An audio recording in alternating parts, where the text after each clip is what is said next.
সব সময় আল্লাহর কাছে এই দোয়াটা যেন আমরা করি, আল্লাহ কিয়ামতের দিন তুমি আমার হিসাব নিও না,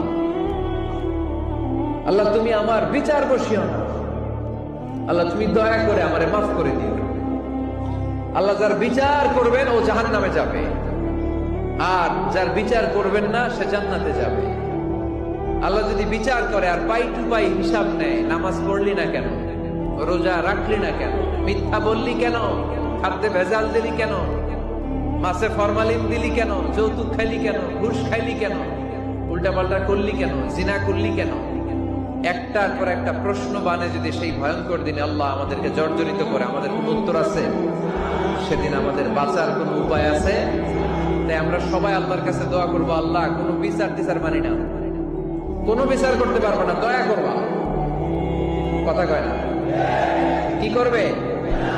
এবার আওয়াজ করে বলেন, বিচার চান না দয়া চান?